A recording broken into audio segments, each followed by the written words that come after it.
we continue with our class Laws of Shabbos. Today's class number 31. And we start with the Sefer Shmiras Lashon and page 107. And topic is forfeiting the greatness of the treasure. Okay, go ahead, please. Speaking Lashon Hara can cause the inestimable merit of one's Torah study to be forfeited. In the words of Midrash Shachar Tov, let not your mouth bring guilt on your flesh. Do not tell the emissary that it was an error. Why should God be angered by your speech and destroy the work of your hands? Kohelet 5:5. Let not your mouth bring guilt on your flesh by speaking Lashon Hara. The intent of the Midrash is why? No, you skip. Why should? No, that's already said over. Okay. Why should God be angered by your speech and destroy the work of your hands? For you will lose the little Torah which you have to your credit. The intent of the Midrash is that, as already discussed, speaking Lashon Hara causes the speaker's merits to be transferred to the heavenly court account of the person against whom he spoke. When a Jew studies Torah, he perfects his entire being, for he draws upon himself a spirit of sanctity, which gives vitality to his body in this world and to his soul in the next world.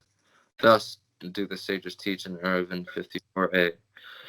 One who feels pain in his head should study Torah. One who feels pain in his throat should study Torah. One who feels pain in his entire body should study Torah, as is written in Mishnah, and a cure for his entire flesh.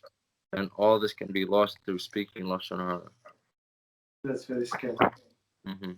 So, any comments from you? Pretty simply that when you don't do what HaShem wants, or let's say you talk badly. I remember Rabbi Reuven made a video not too long ago about the Ayin Hara, right? You can say something, I love your house. You don't actually love his house. The house gets destroyed, or just something bad happens to you because you didn't actually mean it. But then you're bringing an Avera onto yourself, not onto others. Yes. Yeah, that's I know that some people with this bad eye, so we never invite them to our house, never. And I'm trying to basically to avoid them. They go this direction, I go that direction. Okay, Baruch Hashem.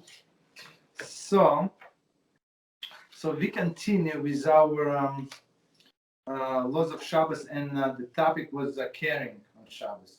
But, it was chapter number 8. The topic was garments that may be worn on Shabbos. So we did the definition of the garments, and now we are on a practical application, I think, right? So article subordinate to the garment. Okay, so next one is the torn loops. Okay, so let's see. It's page 114. There is a question regarding the status of the torn belt loop and the coat loop. There is the loop with which the coat is hanging on a hook. Right, so this loop on the back, so it's torn or on a belt. Okay, on the pants, right? Okay. While functional, the loop is considered part of the garment to which they attach, since they serve the garment. However, if loop tears, it is no longer functional part of the garment, and it is unclear whether one may wear the garment outdoors with the remnant of the loop attached. Most poskim hold that loop is considered non-valuable item and is subordinate to the garment, even if the pants, even if one plans to repair it after Shabbos. However, some poskim hold that if one plans to repair the loop, the intention to repair lends the importance to the remnant, right? And it cannot be considered subordinate to the garment. Okay, 1 second. Let me see what's going on. Okay, so let's stop here and try to understand.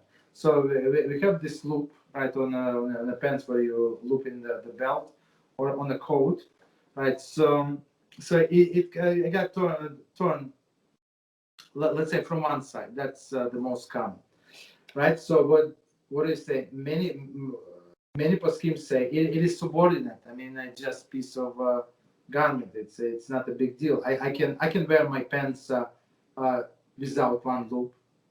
I think I had one pants. I mean, I never repaired. Basically, I was wearing like that. It was not visible. Whatever. I don't remember the case, but I mean, I was lazy to fix it, basically, and it was no problem. Or it tore off completely. I don't remember. Basically, it's not necessary. This one, if you're missing one loop, there is not end of the world.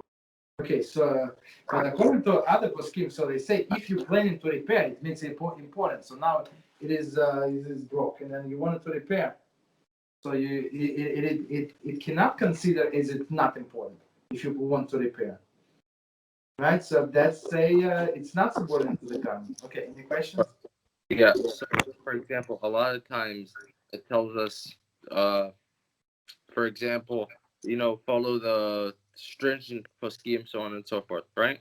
Now, my question is, what's better, to follow the stringent poskim, or let's say someone follows a certain rabbi, he's been following this rabbi, is it better to follow that rabbi or just to follow the stringent opinion? No. You should follow one rabbi, so one pasek, but you need to know all of these lenient opinions in a case where when you have no choice. For example, you're somewhere on a Shabbaton, you're somewhere upstate, and you have only one pair of pants, and you the loop torn, or you have like your like a coat, winter coat, and the loop broke. So what are you going to do? So in this case, all of these years you're following the stringent opinion, but in this exceptional case, so you can follow the lenient opinion. You say in case of the need. If you at home and you have second pair of pants, of course you should follow the stringent opinion. So, but if it's not visible, so that's what we do. Yeah, but yeah. So I heard many times about this, especially about these things about the weeks, right? So Sephardim, they like to rely on Ashkenazim poskim, on Lubavitcher Rebbe. I said, what do you have to do with Lubavitcher Rebbe? Follow all of his halacha, right? No, not only this one. Okay, but that's the big issue. So when people they how, I think was it Mishnah or it's in the Talmud? We just learned it recently. So it says we had the two schools, Beis Hillel, Beis Shammai. So Beis Hillel is more lenient, Beis Shammai is more strict, right? So it says that the one who follows all of the stringencies of Beis of both of them, right? So in some cases, Beis Shammai is more lenient, and Beis Hillel is more strict, right? Sometimes, right? So it says that the one who follows all of the strictness from both sides, he's stupid.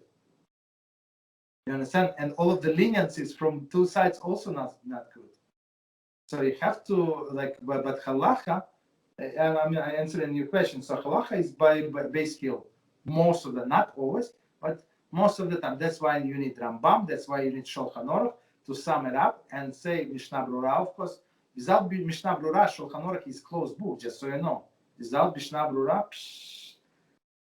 it's understandable to exactly zero. You understand? So okay. So but yeah.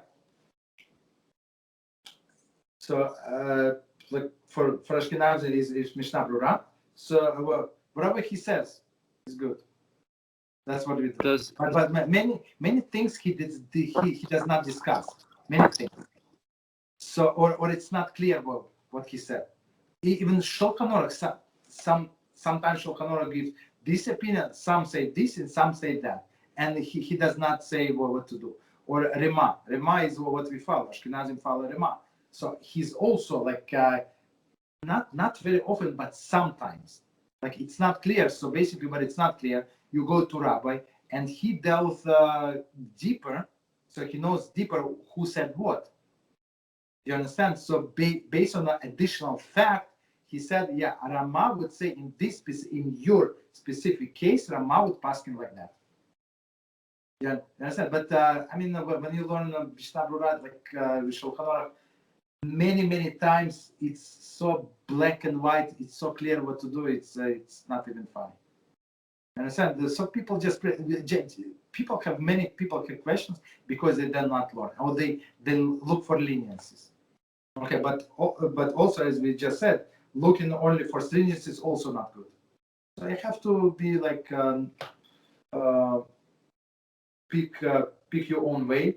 I'm going to follow this rabbi, but this rabbi does not own, like he does not own and answer the question. So you go to others, more mother, to Rav Shlomo Zalman Auerbach Zatzal, to Moshe Feinstein Zatzal, to all of the Rabbi Elyashiv Zatzal, all of these big poskim who dealt with an issue that what you're asking. Yeah, go ahead.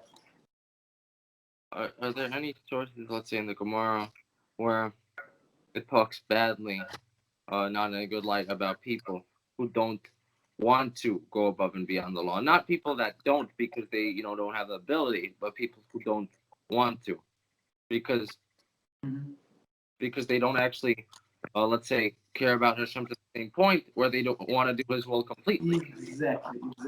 So it's actually what you're saying now. It's in Mislas Yesharim chapter 19, where I think it's the longest chapter.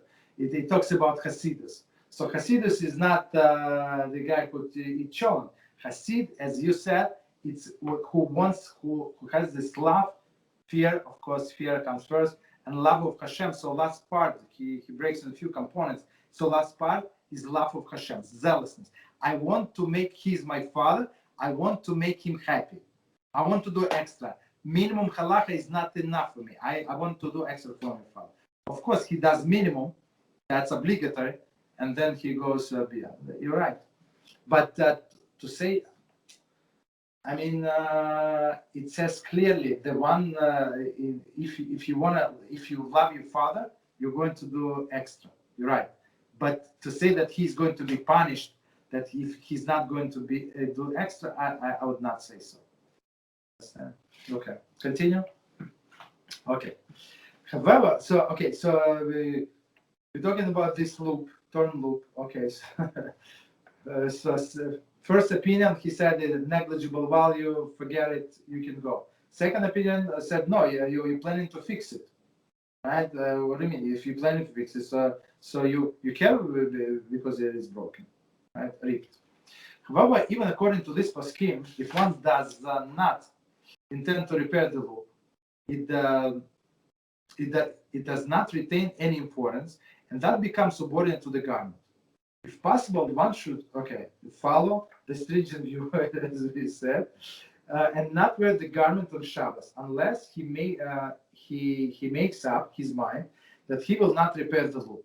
So basically, what it says here, I mean, we already said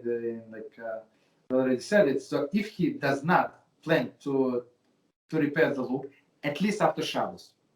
So maybe on Friday morning or in a week from now, in 2 weeks from now, he's going to change his mind. There is no problem. There is no contradiction. You understand? So I thought I'm going to wear like this, but now it's not that comfortable, so I want to fix it. There is no problem. However, in an event that it is not possible, one may rely upon the view of majority of Paskim, who rule that in all instances, the torn loop is subordinate to the garment. So exactly as we said, so if he has second pair of pants or second jacket, you see, with a winter jacket, it's not so easy. How many winter jackets you have? I mean, one, right? Maybe two. Maybe yes, maybe no. But like dress one is one. Yes. Question. So let's say this loop, let's say it's big enough where you can tie it into a knot, then untie the knot before Shabbos ends, so it's not counted as a permanent knot. Would all poskim agree that that's okay or no? When the loop turns, it turns from the seam where it was sewn. It's not, and it's tiny. You cannot. There is not enough space to tie the knot, so it's not applicable. So, but we're going to get the knots coming in the next chapter. Maybe not. Okay, continue. See items of value. That's the difference. So with this torn loop, we said it's negligible value. Okay. If a valuable item, for example, decorative buckle, becomes unfit to serve the garment to which it is attached, one may definitely not wear the garment outdoors. So he has a, I don't know, this what is it? This belt buckle. I don't know, some. We were on vacation somewhere like a long time ago, and there were the stores like a cowboy store, like they sell all of these unbelievable buckles, just buckles. This belt separately, buckle set. So these buckles, I don't know, they like the very artistic, like and very expensive. So if one of these broken, so you cannot wear it. If he intends to repair the item, for the valuable article cannot be considered subordinate to the garment. That's clear. So, thus, if the decorative shoe buckle, okay, now a shoe buckle, or a belt buckle breaks, and one intends to repair it, one may not wear the shoe or belt outdoors. So that's very clear. But if it's the decorative, I mean, I don't know, it probably costs money, or shoes, one shoe is like this, another shoe is like that. Of course, you're planning to repair. So, I mean, it's not going to work. However, one makes up his mind that he will not repair after Shabbos. It is considered subordinate to the garment, and one may wear the garment outdoors. So, one more time, as we said, later on he can change his mind. But okay, but he said I can go outdoors. I think for men it's easy because men are more simple. For women, I think the halacha would be much stricter because they care how it looks and stuff like that. Okay. Part number 4, practical applications. Okay. Most of the laws recorded in this section were not discussed above. Okay. Some were mentioned earlier in the text, but are nevertheless repeated here for the sake of combining all of the practical applications. Okay, so some things I'm going to repeat, but okay, so continue. Unfastened belts. Many garments, such as dresses and coats, are worn with the belts, right? If the belt is sewn to the garment or attached to the garment without buttons, one is permitted to wear outdoors even if the belt is untied. So I'm going to read it one more time.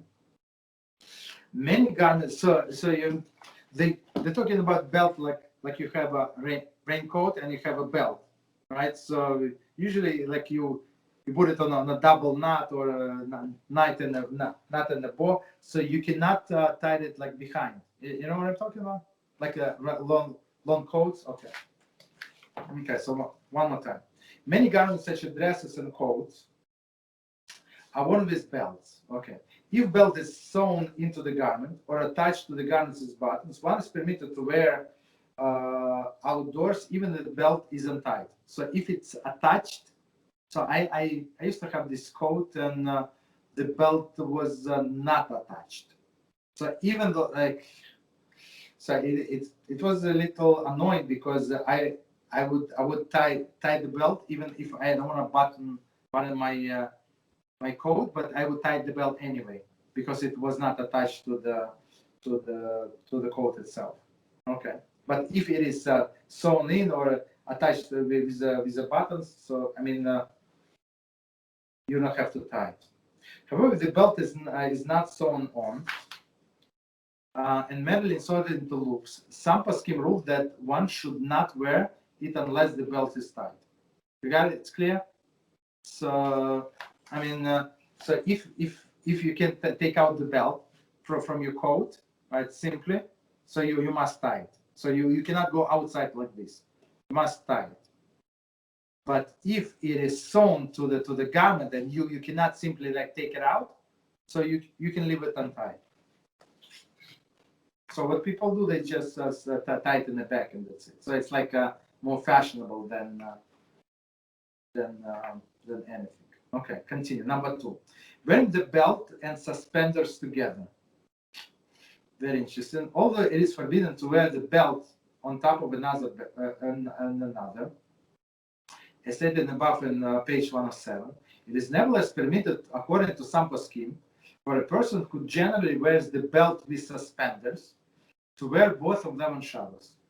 The reason is that the wearer benefits from both items, since the suspenders hold the trouser up securely, and the belt enhances appearance of in the feet. So as we said before, the two belts are not allowed. Nobody wears two belts, right? There is no purpose. Two t-shirts, no problem. Two sweaters, no problem. Two jackets, no problem. Double socks, no problem. So, but nobody wears two belts. Belts, it's only to keep the trousers up. Yeah, go ahead. Let's say there's a person, and let's say he wears both a belt and suspenders, and on Shabbos he takes off, let's say, just either the belt or the suspenders, and he only wears one of them, right? Now he does it specifically for Shabbos. Does that count as a mitzvah of honoring Shabbos, or no? I would say yes. Understood. I would say yes, because he's trying to exit this questionable position, because not everybody agrees. So basically, I mean, I many years ago I wear these suspenders, right? Many years ago for whatever reason, and basically you don't need the belt. But if you wear suspenders, it was in the military, so you have to have loops on the bottom. Otherwise, it's going to go up too much and look ridiculous. So we really need the belt. So they say, I don't know, if he has suspenders, usually the heavy people wear these suspenders, right? Okay. Continue. Wearing a girdle. Many people have a custom to wear a girdle. There is a special belt worn on a clothing during davening. It is permitted to wear it outdoors if it is tied on top of one's jacket. However, it is forbidden to wear outdoors while it's tied to underneath the jacket, since it serves no function. Of course, it is permitted to wear a girdle instead of ordinary belt in order to hold up one's trousers. Okay, so let's try to understand. So you know what the girdle is, right? And this belt that Hasidim pray this with? Okay, so it's sometimes it's thicker, thinner, whatever, so it doesn't matter. So some people wear a girdle under the jacket, which is wrong. It serves zero purpose. If you want, like, for example, you don't want to button the jacket, bottom up the jacket, and you want to put this girdle as a belt, there is no problem. So it's like any other belt, right? Okay, so and you can wear it. Or if you want to take out your belt, regular belt, and put the girdle inside, which is no problem. The only thing you're not allowed to go with this girdle to the bathroom. They have to take it out because it's article that is used only for praying, so it's like disrespect. Okay. Continue. B, buttons. Number one. We spoke about buttons, but let's see. Okay. Unused buttons. Yeah, go ahead. One thing. Very simple. You're not allowed to go with the guards to the bathroom. What about, let's say you have a backpack and you have Torah books in them, and you zip up the backpack? Okay, so it's a good question. So they say if it's two separations, so you can go even with your siddur. So basically, if you have like a plastic bag, you put your siddur in a plastic bag and you put it inside of your book bag, right? Book bag. So you can go to the bag. It's not advisable, but if you're afraid that somebody is going to steal it, okay, yeah, you're allowed. Understood. But double separation. Okay. So, but of course, girdle has a much lower holiness than siddur. Okay, so let's do buttons. Number one, unused buttons. It is permitted to go outdoors with an unbuttoned garment. It is permitted. It is permitted to go outdoors with unbuttoned garment. So basically, unbuttoned, why I say, because these buttons have no use, right, at this point. Since the buttons are an intrinsic part of the garment, as explained above 111, This includes buttons that are sewn inside a garment for the purpose of attaching of lining. The same holds true with for zippers. It is also permitted, according to many poskim, to wear a garment that has space buttons sewn inside it. Spare buttons, sorry. Okay. So basically, I think like to today, all of the shorts comes with extra buttons, like on the bottom, right? And they say even if the buttons that are not used, for example, you have lining. I have one coat and it has lining. So here's in a sleeve it has like buttons, so it would hold in. This lining, when you separate it, it's like half of the zipper is in your jacket. They say also there is no problem because as they explain, it's an intrinsic part of the garment. I mean, it's part of it. It's sewn. Right? Number 2, broken buttons. If button on the garment is broken in half, the garment may nevertheless be worn outdoors. Happens sometimes. So basically, why? Because this button, I mean, it's still usable. Even if it's half of the buttons, you can still use it. Okay, continue. Loose buttons. If garment has a loose button, but the button is still functional in some degree, there is can still be used to fasten the garment. It is or it's tight enough to make a garment look complete. Okay. One may wear the garment outdoors on Shabbos.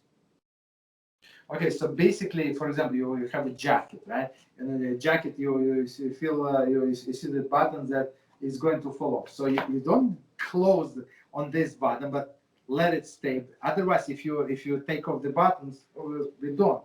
But let's say before Shabbos, you don't have time to fix it. So basically, it's going to look not very presentable, to say the least, right? Like missing button. But if it stays there, even if it's loose, so it's better this way. So they say no problem, just let it stay there. Okay. Furthermore, even if the button is not functional at all, but one does not need it. If the button is not functional at all, but one does not need it, there is he has other spare buttons. One may wear the garment outdoors. So I mean, if he has others, it's like for decoration or for whatever reason, a loose button. So he maybe like down closer to the waist, like it's behind the jacket, so nobody going to see anyway. So there is no problem. However, if the button is not, or you have a tie, so the tie is covering the button.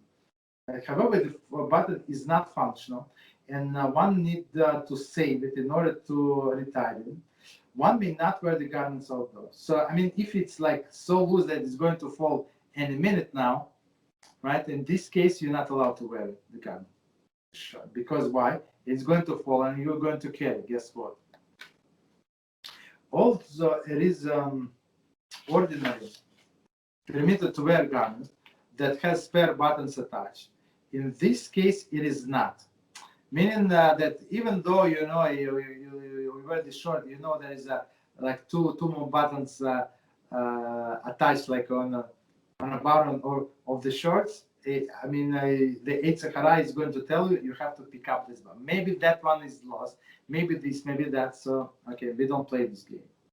For since the buttons is loose, we're concerned that it might fall off, and the wearer might then inadvertently carry it to the public domain, in order to save it for refastening. Especially, I mean, if you go with a street with a lot of traffic, right, foot traffic, so you're not going to be able to preserve it. Okay, maybe it's like somewhere like upstate or so. You can, I don't know what you do. I mean, nobody's is going to pick it up. Just leave it there so you can come after Shabbos and carry it.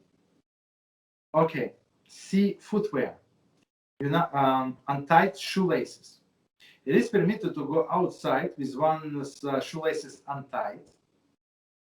The laces are considered intrinsic part of the shoe and may thus be worn with the shoes, even if they're not being used. So it's simple. So some people they just tuck in the shoelaces. Okay, so and they say no problem. Okay. Number 2, boots and galoshes. It is permitted to wear rubber boots and or galoshes over the one shoes on Shabbos. So meaning, we don't wear it, but some people I saw some people do when it's raining too hard, or they're afraid that shoes to be ruined, like very expensive shoes and stuff like that. So they would put these rubbers on galoshes on top of regular shoes.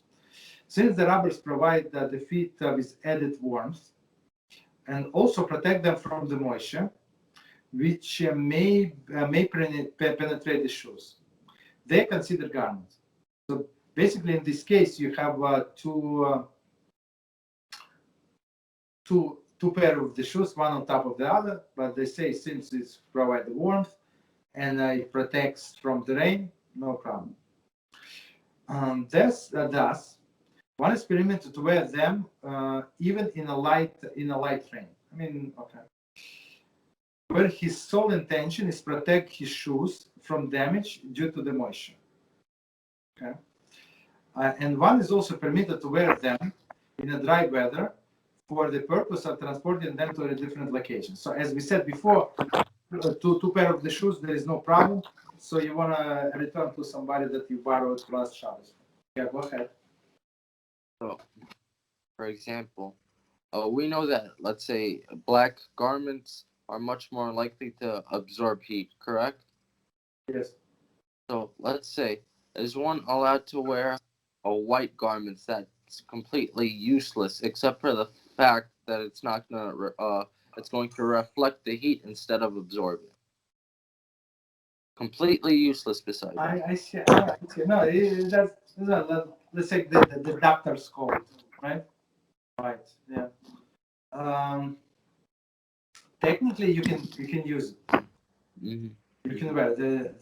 There's no prohibition. Since it is the article of clothing, you can use it. But what is it? Hashkafa-wise, I would say don't use it. As Rabbi Mizrahi explained a long time ago, I mean, he probably repeated many times because it's unbelievable. So he said he visited many times Miami. Like Miami, and ladies are not exactly the top of the top of the modesty things, and they complain. They say, Rabbi, it's too hot. It's too hot. How can we be modest? So Rabbi Mizrahi said, if you imagine that for every drop of sweat, you're going to get a small diamond, so you would not mind to sweat a little. You understand? So it's all about reward. If you know that Hashem does not know that you're hot, Hashem does not know that you're very hot. And B'ezrat Hashem, when you go to Israel, you must go to Miyasharim. It's like Borough Park multiplied by 1,000, something like that. So and you see people like it's so hot, it's unbelievable. They walk as usual, no problem. Are they hot? Absolutely.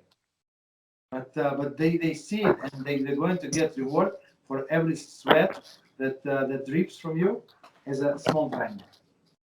The way I see it, it's absolutely worth it. Understand? Okay.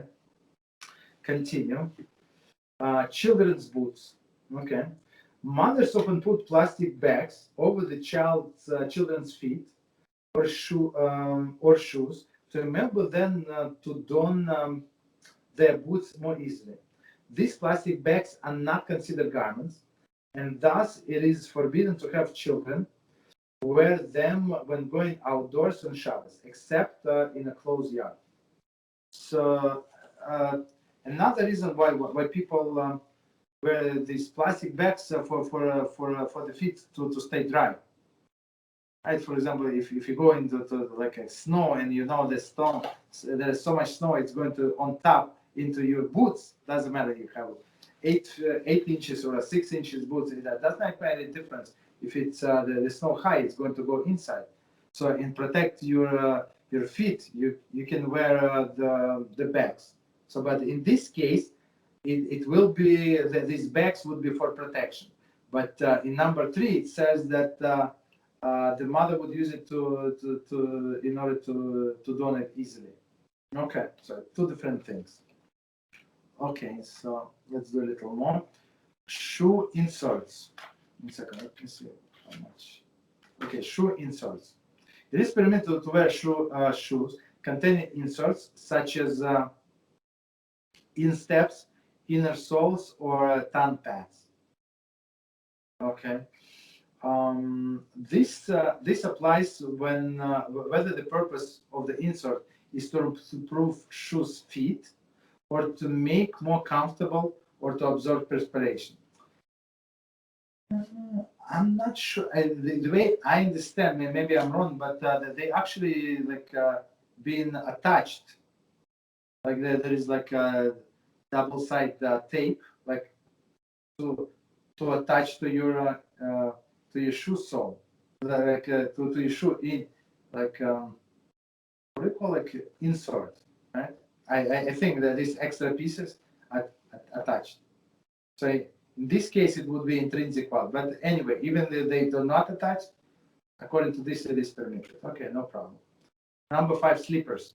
It is permitted to wear slippers outdoors, even if they have no backs, provided that they do not commonly fall off the wearer's foot while walking. So slippers, I mean, I don't know. I never lose my slippers. Okay, maybe I don't know.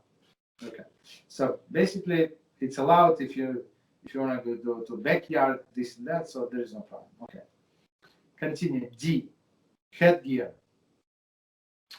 That's interesting. Okay. So number 1, inserted tissue in the head. If one head is too large, he may put paper or tissue inside it in order to improve the fit. However, this is permitted only if the person intends to leave the paper in the head forever. So basically, I'm not. So the way I understand, there is like something like a bend inside the head, and there like a sweatband, and behind it you can put some paper, like some tissue, so it would be like smaller, so it would fit better. That's the way I understand that they were talking about. And only if you intended to keep it forever, not to transport the paper. Right now, it's part of the garment if you leave it forever. In that case, the paper becomes subordinate to the head. However, if one intends to remove the paper, it cannot be considered subordinate to the head, meaning he needs the tissues, right? And he may not wear it outdoors on Shabbat. So just so we understand, this facial tissue is more or less modern invention. I'm not sure how many years. Maybe, I don't know, maybe 30 years, maybe plus minus. So, but people were going to shul and they have cold and stuff, sneeze and stuff like that. They had to have something to wipe their nose with, right? That's one may not use the important sheets of paper, meaning that that he would need to remove, such as a letter that of one value, Okay. So many people use that space I mean they're talking about the olden days as a hiding place, right? The stuff to stuff a head that one inserts intends to wear outdoors on Shabbat. 1 second, so something is missing. 1 second. Thus, one might from the beginning of the sentence.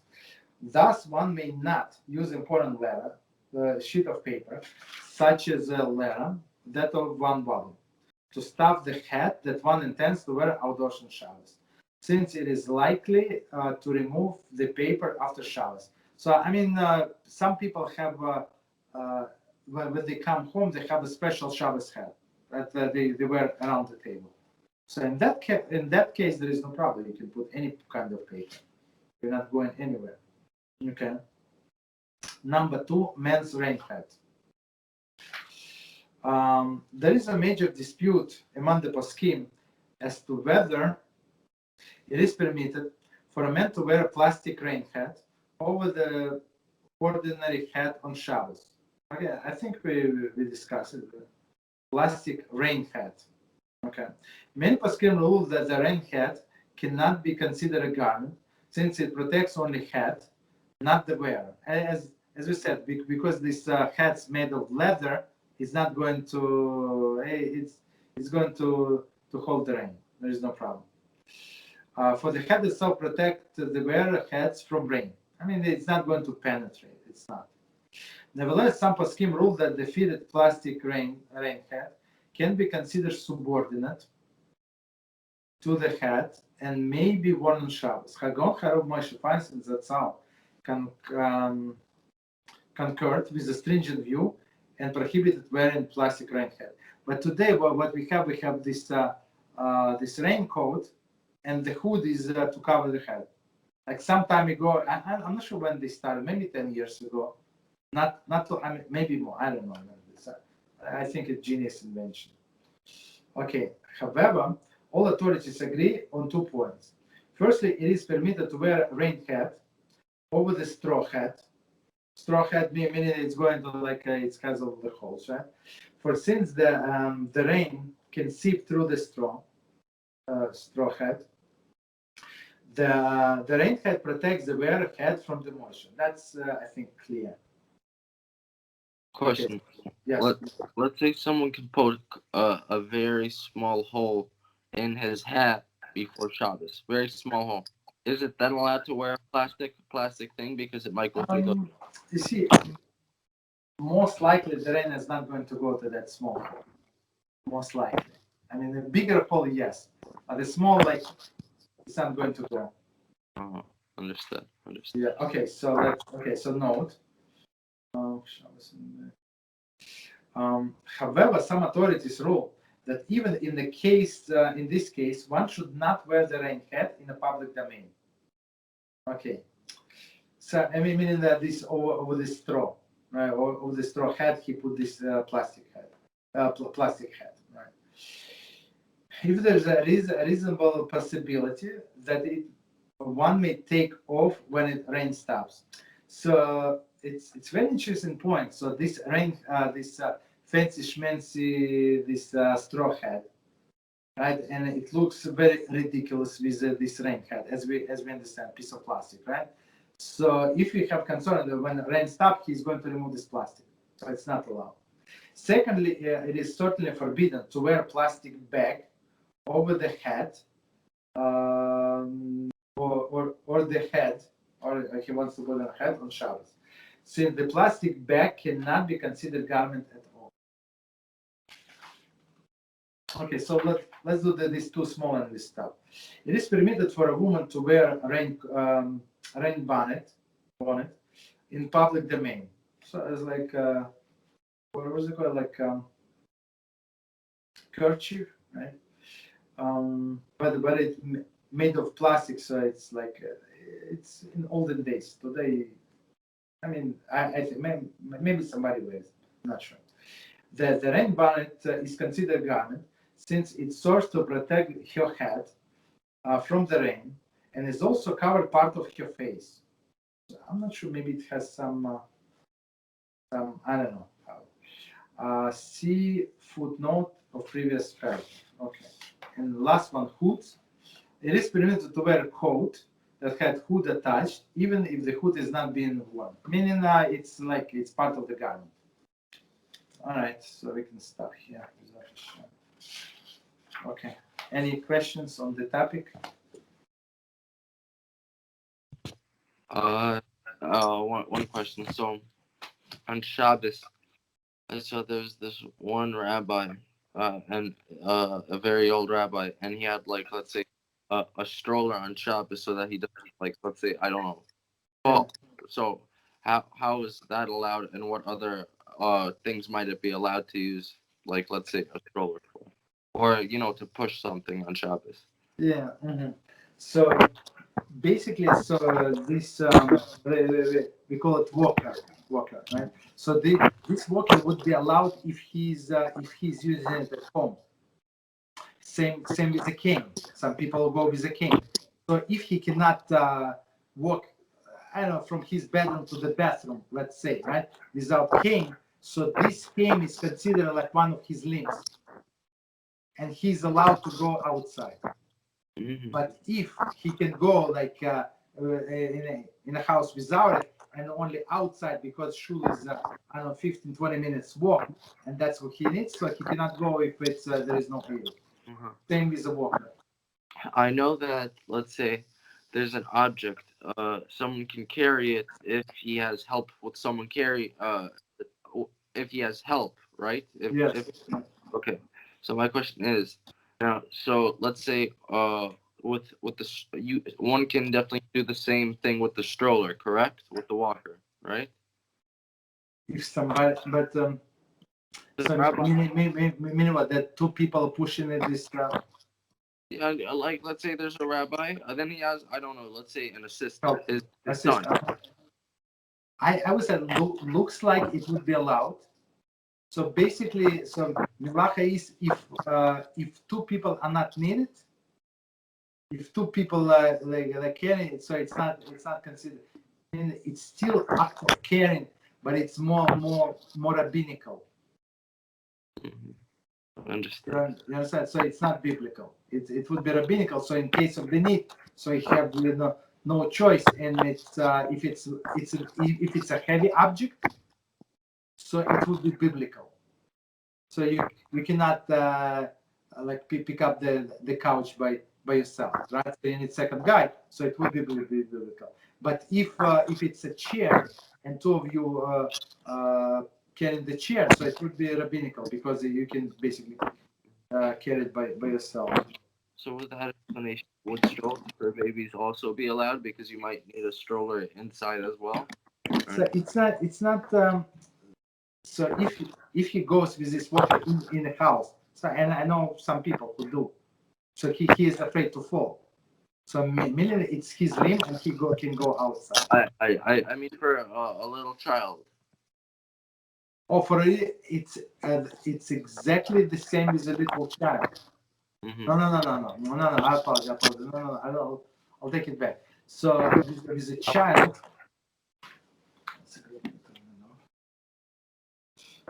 Okay, with little child, so you a stroller of the child, so it would not be allowed. No. No. So basically, when you're looking for a house, if it's in a Eruv area, the prices goes up like 60%, sometimes more, just because of the piece of wire. So this going they do not understand. Wow. One block from there, few houses, like you cross the road, cheaper. Nobody wants to buy it. You understand? So if you have small children, it's totally different life. If you cannot take stroller or you can take stroller. You take stroller, you put snacks and whatever, you go to visit another family. So, question. I know that, for example, one is supposed to try his best to buy back Torah books from a guy, correct? From going? Why is that? Because they're going to destroy it? Or what? Yeah. Let's say they're going to destroy it. Let's say. Because if it's just a dealer, for example, you go to flea market and somebody sells all the Jewish books, so you're not obligated to buy it. Yeah, but I mean, let's say someone's going to destroy it if you don't buy it. Okay. Okay. So, all right. So, yeah, go ahead. So, what is the question? Let's say it was a Sefer Torah. Would someone be allowed to, let's say, this person hates Jews, so he's only gonna do one of two things: either he's gonna destroy it or he's gonna sell it to another guy. So, is a Jew allowed to, for example, I don't know, take off his kippah and look like a guy to buy it? I would say yes, absolutely, yeah. Okay, understood. Just So we're talking about biblical, which is destroying Hashem's name, versus rabbinical, even not rabbinical, wearing a kippah. So of course, yeah. In this case, so we were talking about before that you have to tell the truth as much as possible. But in some instances, you're allowed to lie. So it's one of the instances that you must lie. But it also says in Torah, one of the biblical commandments is not to dress like a guy. And let's say this person, it's not just he takes off his kippah and is still wearing a suit. I mean, he looks completely like. Yeah. That's a part of it's only one time thing. It's not like he changes the style. It's only one part, like one time. It was the story in the Talmud when I don't remember this. We're talking about blessing, who is the Mohole, stuff like that, and they said this guy. I say, who is this guy? He's a guard in a non-Jewish prison, right? So he's a guard, and what he does, he protects Jewish women from all of these bad things that could have happened. So he's a guard. You understand? Like he dresses as a goy, act like a goy, but he has the biggest blessing. You understand? So in some cases, it is don't try it at home. But basically, it's possible. Would one be allowed to take off his? Let's say one had to. Would one be allowed to take off his tzitzit to get the Sefer Torah or no? I didn't get it. Say it again. They take off the tzitzit completely. So I mean, what is the problem? He would be allowed to get the Sefer Torah and everything. He would be allowed to take off his tzitzit and not have because tzitzit is only obligated when you have four corners. Yeah. Tackle them in. Got it. Understood. Okay, thank you. That's all. All right, thank you. So good night. Good night. Thank you so much.